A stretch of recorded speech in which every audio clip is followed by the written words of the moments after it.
Selamat datang di channel BH Korslet. Jangan lupa subscribe agar channel ini bisa berkembang ke depannya. Dan jangan lupa tinggalkan jejak Anda di kolom komentar. Terima kasih guys. Novel Perjalanan Dimensi Waktu Chen-Che. Jangan lupa tinggalkan jejak Anda di kolom komentar. Semoga menghibur. Terima kasih. Bab 301. Chen-Che suka balas dendam, dan dia tidak suka hal yang terjadi dalam semalam. Terakhir kali dia ditindas oleh Gao Qi, dia tidak langsung membalas dendam, dan sekarang Gao Qi memprovokasi dia lagi dan lagi. Chen-Che pasti tidak akan mentolerir situasi ini lagi, jadi sekarang, segera, dia ingin pergi langsung membalas Gao Qi untuk menuntaskan dendam, bahkan tanpa tidur. Tentu saja kejadian ini terjadi sudah hampir jam 5 pagi, jadi tidak perlu tidur lagi. Chen Xiaobing dan yang lainnya membunuh orang sampai mati. Melihat darah di sekujur tubuh mereka, orang dapat mengetahui betapa telitinya mereka baru saja membunuh ketiga saudara Zhang. Diperkirakan tak jauh dari patah tulang dan menimbulkan abu. Chen-Che tidak bertanya tentang nasib ketiga bersaudara itu. Tidak perlu bertanya, mereka semua pasti mati, itu hanya langkah ekstra untuk membuat mereka melampiaskan amarahnya. Xiaobing, aku berencana berangkat sekarang untuk membalaskan dendam kepada Gao Qi di ibu kota provinsi. Tolong temani aku. Setelah mendengar apa yang dikatakan Chen-Che, Chen Xiaobing dan Tong Dalei menjadi bersemangat. Yuli tiba-tiba melompat, "Tuan, biarkan aku pergi juga. Aku ingin pergi juga. Aku ingin membantumu menangkap bajingan Gao Qi ini dan memukulinya sampai mati." Yuli kini berusaha sekuat tenaga untuk mengekspresikan dirinya. Hanya dengan cara inilah dia merasa bisa meringankan dosanya sendiri. Tapi Chen-Che menolaknya. Kali ini bukan tindakan sembrono tapi rencana terukur untuk membunuh Gao Qi. Jadi Yuli, kamu dan Dalei, dua orang tangguh, tidak perlu pergi. Memiliki terlalu banyak orang bukan hanya tidak berguna, tapi juga akan berdampak buruk. Sangat mudah untuk terkena efek kontraproduktif. Saya berencana untuk hanya membawa beberapa orang bersama saya. Salah satunya adalah Chen Xiaobing dan yang lainnya adalah Chen Wu. Keduanya, ayah dan anak, pemberani namun juga pintar, merasa lega memiliki mereka di sisinya. Selain itu, hanya ada Chen-Che sendiri, Luo Sanshan, dan tentu saja Qiyu Yaoer. Qiyu Yaoer tidak akan membiarkan Chen-Che pergi tanpa membawanya bersamanya.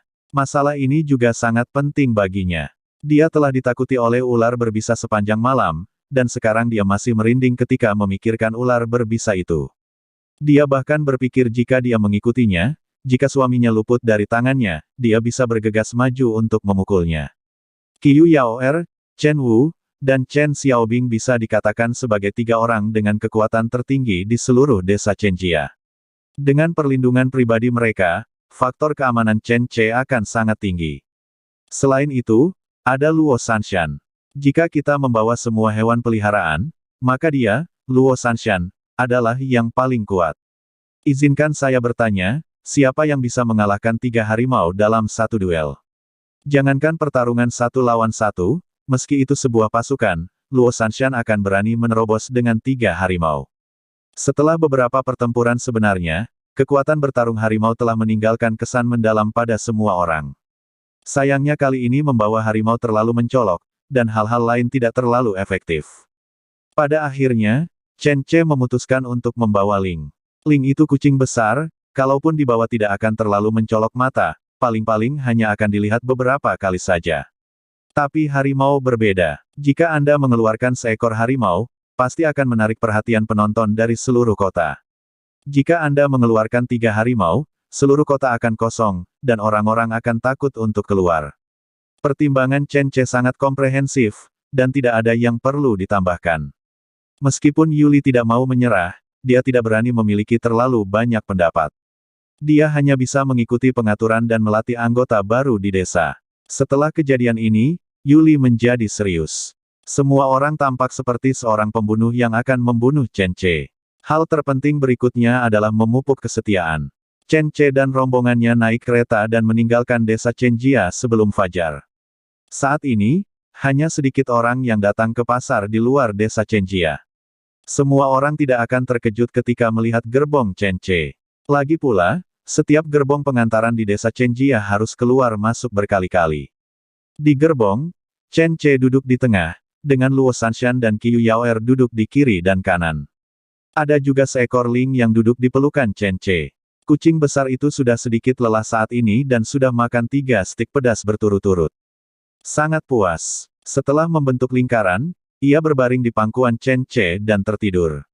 Awalnya, ia memilih untuk tidur di pangkuan Luo Sanshan, tetapi ketika Chen Ce meraihnya, ia tidak berani melawan. Ia hanya bisa membiarkan Chen Ce menggosok kepalanya dengan tangannya, dan ia harus bekerja sama, tidak ada bedanya dengan kucing besar. Chen Wu sedang duduk di dekat jendela, menatap kapaknya sendiri, tidak tahu apa yang dia pikirkan. Adapun ayahnya, Chen Xiaobing, dia sedang mengemudi di luar. Sebuah tas kain yang tidak mencolok berisi senjata penting Chen Ce untuk perjalanan mereka, ya, itu 3 ular 5 langkah yang mematikan. Ini adalah pertama kalinya Chen Ce memasuki ibu kota provinsi, tidak terkecuali Chen Xiaobing dan yang lainnya. Ini adalah pertama kalinya semua orang pergi, tapi kali ini, dengan tujuan membunuh. Saat ini, Gao Qi tidak tahu bahwa Chen Ce sedang dalam perjalanan untuk membunuhnya. Demikian pula, Chu Zengyi tidak tahu bahwa Chen Ce sebenarnya telah mengambil metode yang secara langsung menghentikan mundurnya Gao Qi. Di sisi lain, jauh di dalam pegunungan, di suku yang dimusnahkan, kepala-kepala masih bertumpuk seperti itu.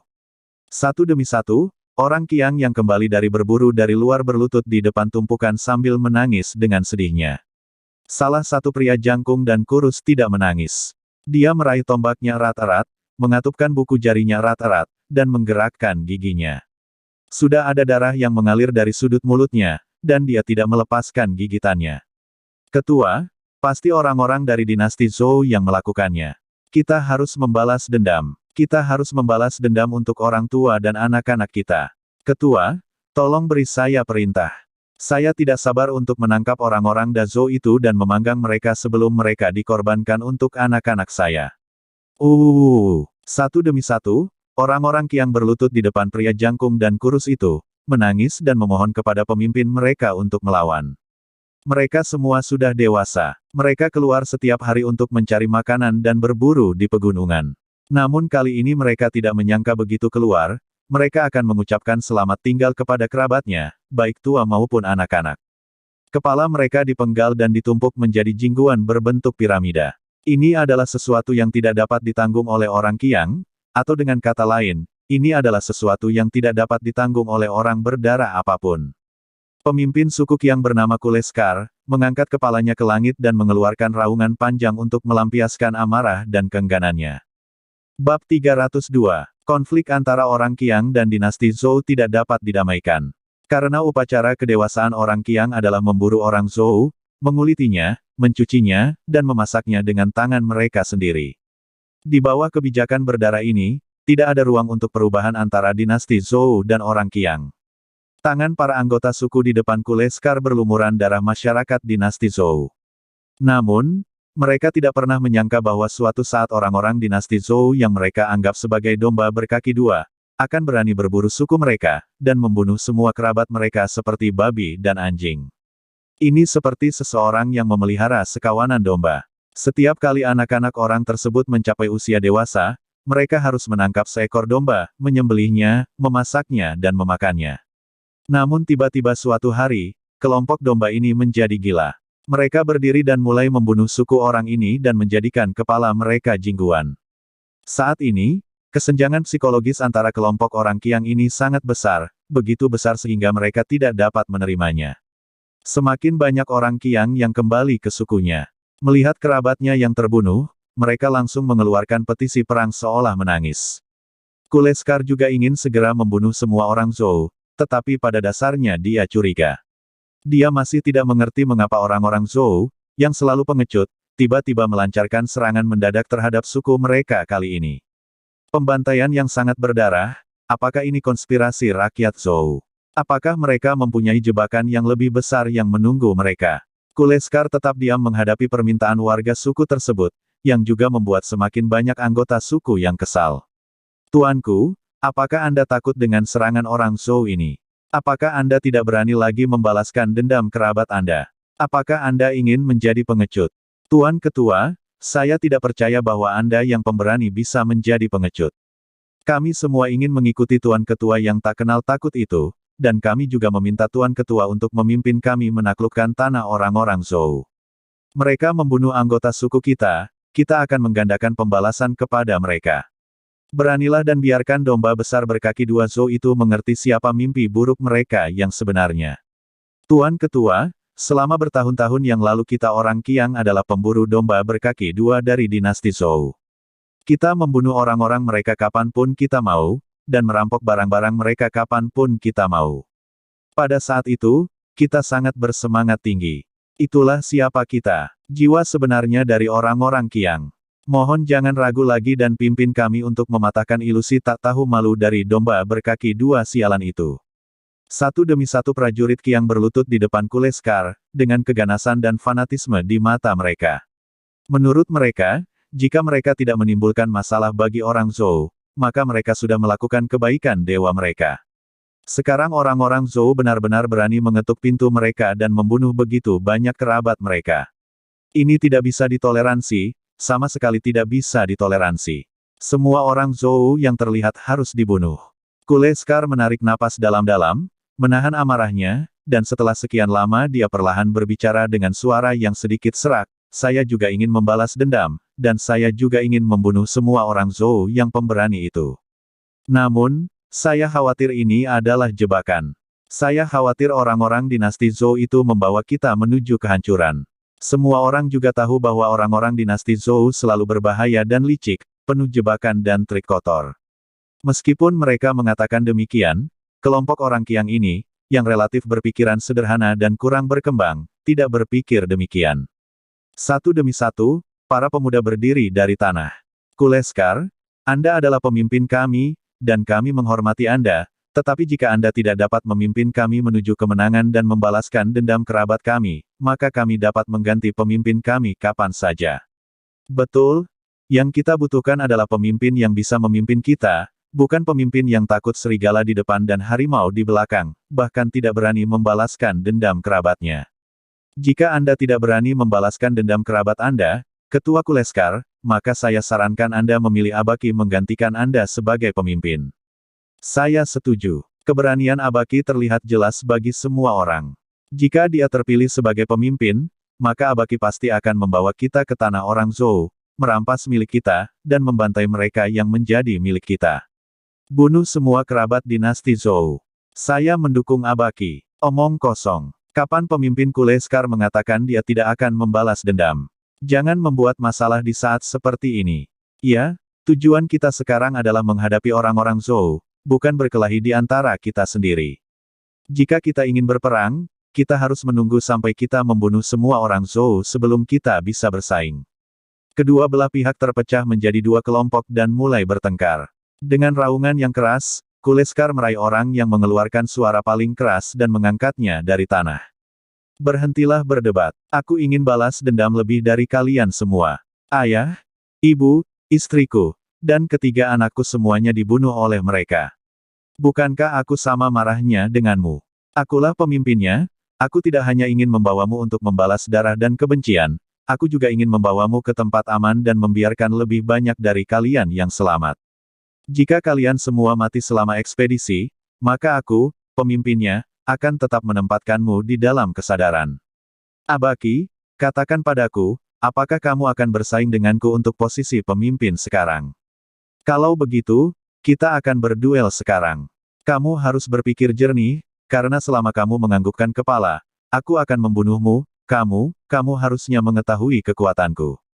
Jika aku ingin membunuhmu, kamu tidak dapat melarikan diri.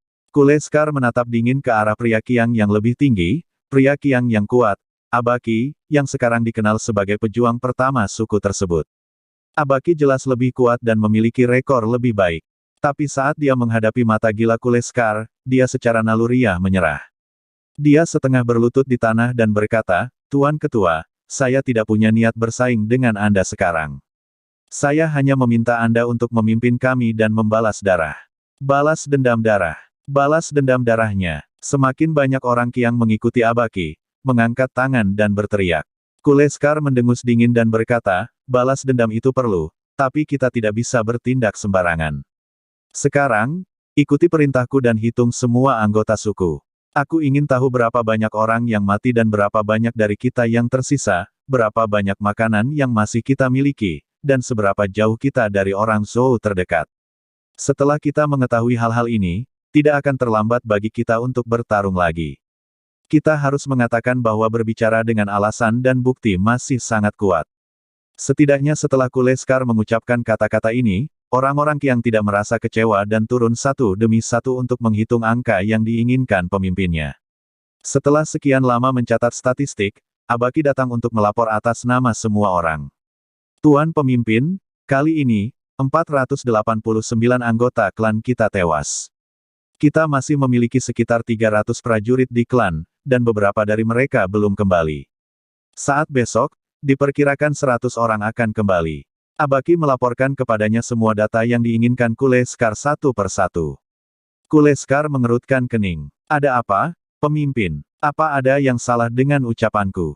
Tanya Abaki sambil mengerutkan keningnya. Tidak masalah, hanya saja menurutku jumlah orang di suku kita terlalu sedikit. Yang kuinginkan adalah pergi langsung ke orang Zhou yang paling dekat dengan kita bernama kota Xinyu untuk mendapatkan semuanya, tapi kita hanya punya ratusan orang, ini belum cukup. Abaki bertanya dengan heran, lalu apa yang ingin kamu lakukan? Menyatukan suku Qiang Dusan, atau suku Qiang Yuguang? Kuleskar menggelengkan kepalanya, yang saya inginkan adalah menyatukan mereka, tetapi mereka belum tentu mau bertindak bersama dengan kita.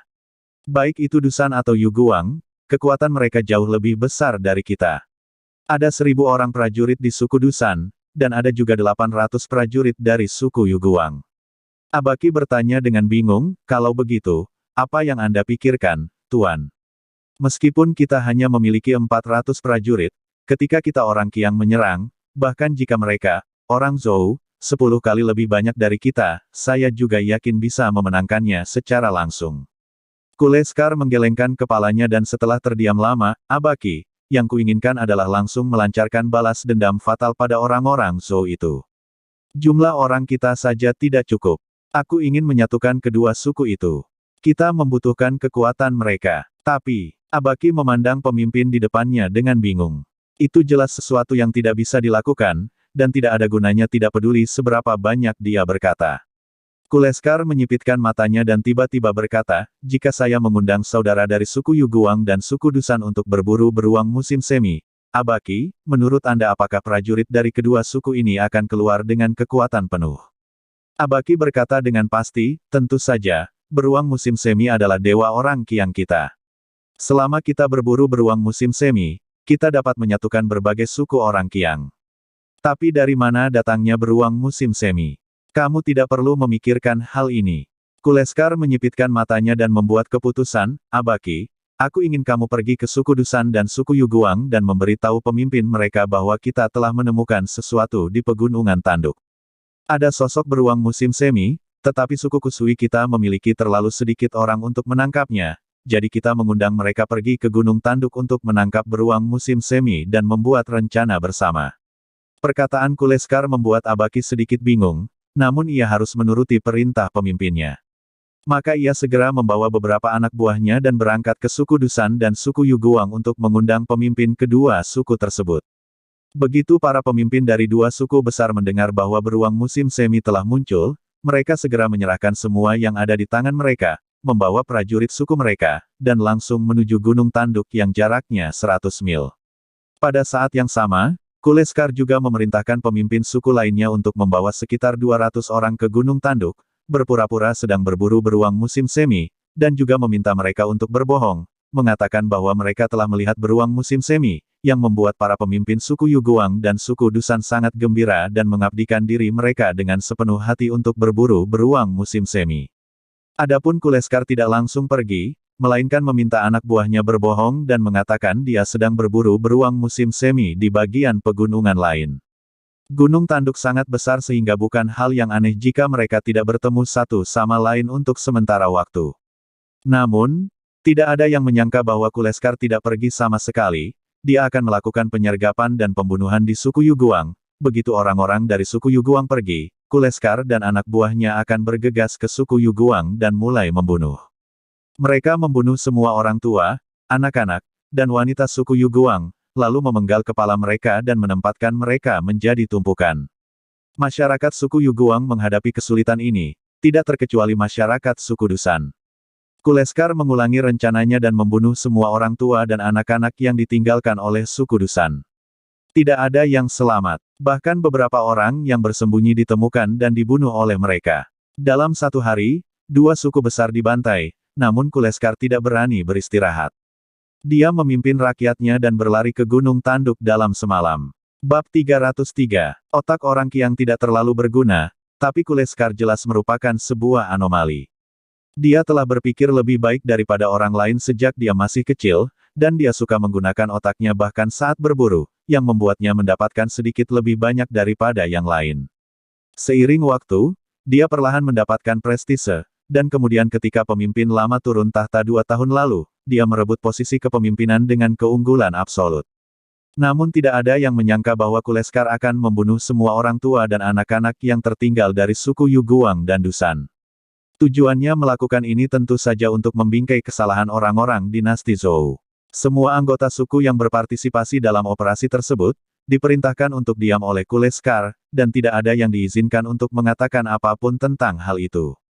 Hal ini terkait dengan kunci balas dendam masyarakat Qiang terhadap orang-orang Zhou.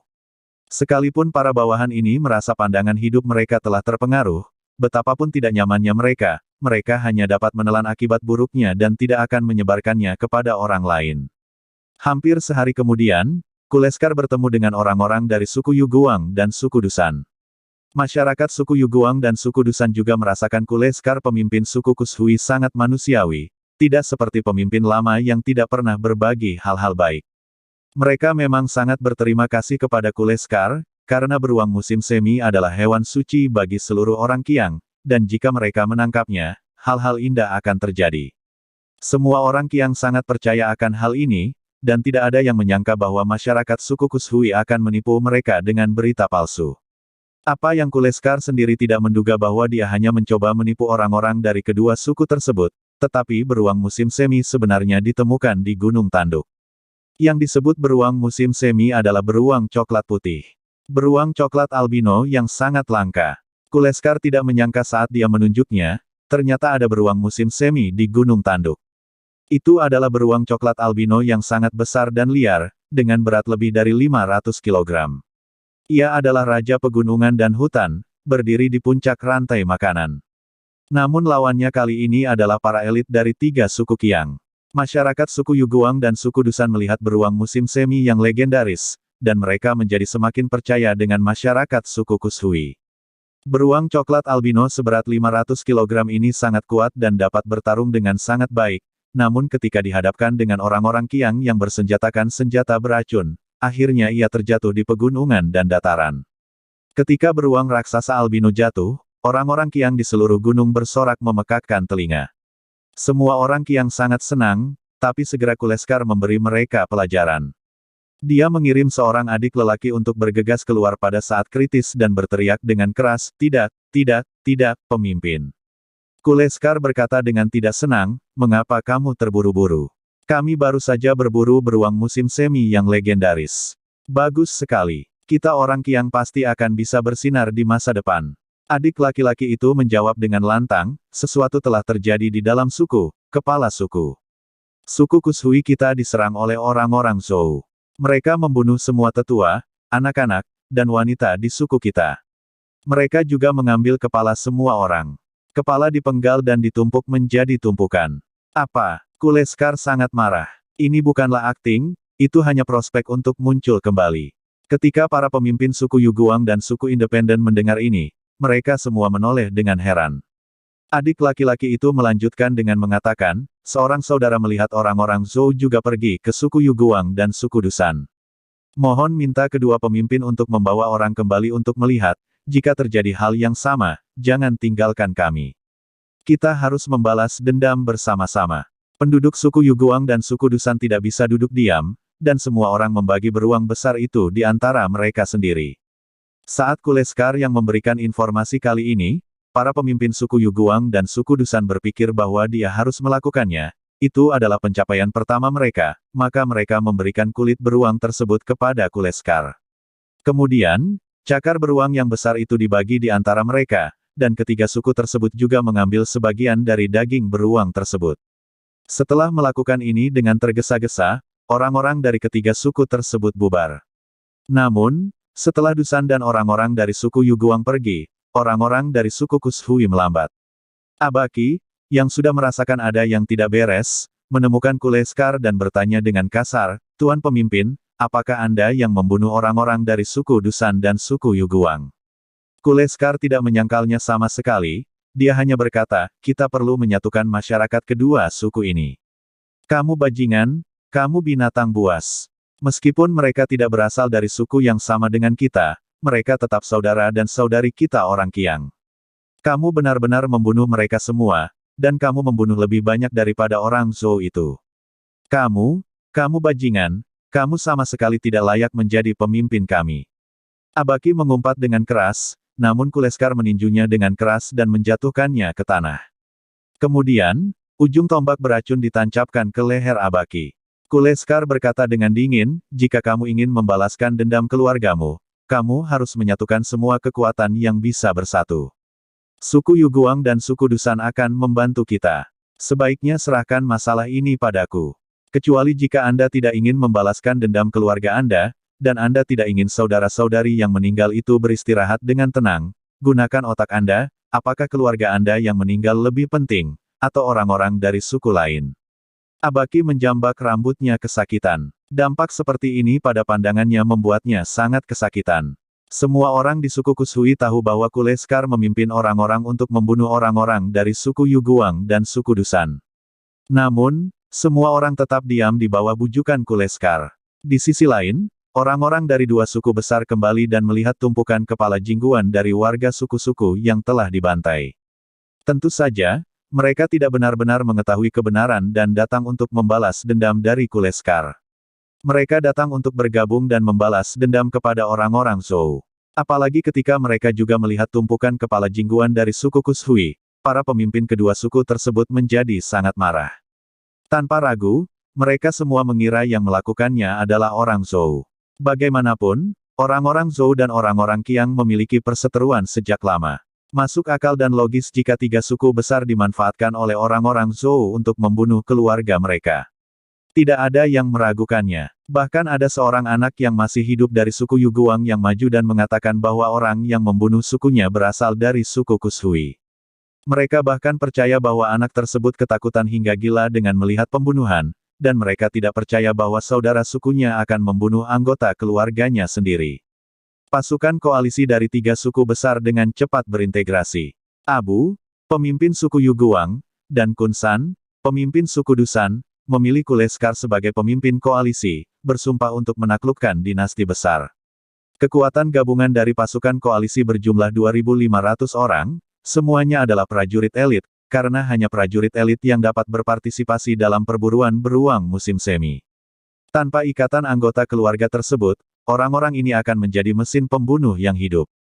Kuleskar sebenarnya tidak menyangka kalau Abu dan Kunsan akan rela membiarkannya menjadi pemimpin. Logikanya, kedua suku mereka lebih kuat, jadi wajar jika Kunsan atau Abu menjadi pemimpin. Namun kejadian beruang musim semi kali ini membuat Kuleskar mencuri perhatian, dan hal tersebut juga membuat kedua pemimpin tersebut mengenali Kuleskar. Selain itu, Abu dan Kunsan sebenarnya tidak puas satu sama lain, sehingga mereka hanya menggantinya dengan yang lain. Jika mereka memimpin, mereka bisa mempunyai mentalitas yang jauh lebih seimbang. Ada banyak alasan yang menyebabkan Kuleskar menjadi pemimpin keseluruhan dari tiga suku besar. Mungkin, kerendahan hati Kuleskar adalah yang paling penting. Orang-orang dari tiga suku besar dan lebih dari 2.500 prajurit elit berangkat bersama menuju kota Xinyu. Kota Xinyu, yang telah berperang selama lebih dari 60 tahun, akan menghadapi badai berdarah. Beberapa saat sebelumnya, di ibu kota provinsi, di kantor wakil prefek, Gao Qi menerima surat yang dikirimkan kepadanya oleh Chu Zhengyi. Selain surat itu, ada dua mayat orang Qiang. Setelah membaca surat itu, wajah Gao Qi penuh keraguan. Yu Chengxin, yang menemaninya di sebelahnya, bertanya, "Tuan Gao, apakah terjadi sesuatu?" Gao Qi mengangguk dan menjawab, "Surat ini dikirim oleh Chu Zhengyi."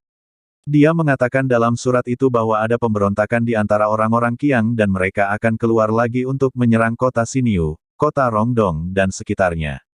Mereka juga mengirim 2 mayat Qiang yang ditemukan untuk membuktikan. Gao Qi meminta seseorang untuk membawa kembali jenazah tersebut. Mayat kedua orang Qiang tersebut sudah mengeras, namun terlihat dari pakaian dan warna kulitnya bahwa mereka memang orang Qiang.